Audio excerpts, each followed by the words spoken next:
Benjamin Franklin said that only a virtuous people are capable of freedom.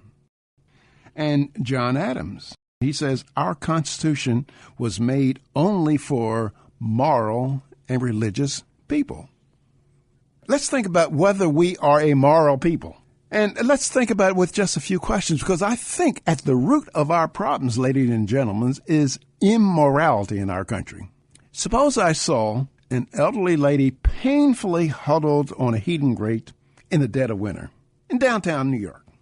She's hungry, she needs some shelter, she needs some medical attention, and I suppose I walk up to one of you and, using intimidation and threats, demanded that you gave me $200. Having taken your money, then I purchased some food and shelter and medical assistance for the lady.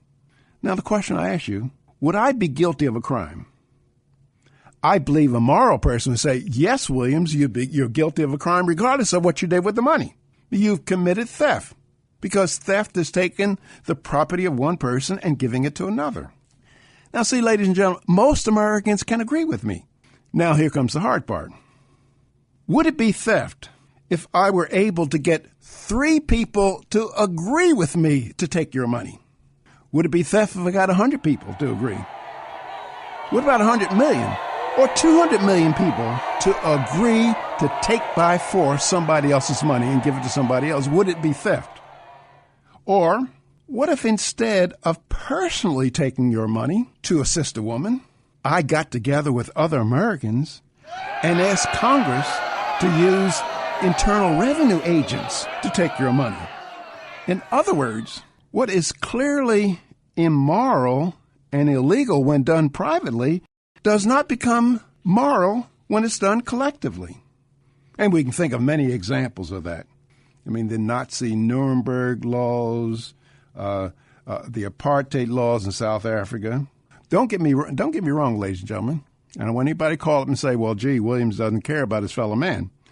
I personally believe that assisting one's fellow man in need by reaching into one's own pockets is praiseworthy and laudable. Doing the same by reaching in somebody else's pockets is despicable and worthy of condemnation. Now, our economic crisis in our country is a direct result of immoral conduct.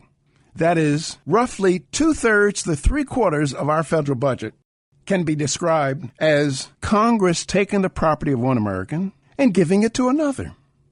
Look at the 3 programs that account for nearly half of the federal budget. They are Social Security, Medicare, and Medicaid.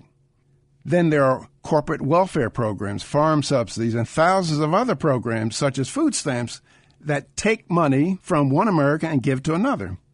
Turns out 130 million Americans, or 46% of us, receive handouts of one kind or another from the federal government.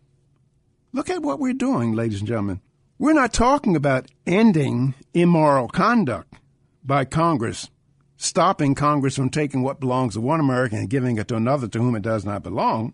We're talking about let's tax the rich, not even realizing that even if Congress imposed 100% tax on the earnings of people who make $250,000 or more, it would keep the government running for only 141 days.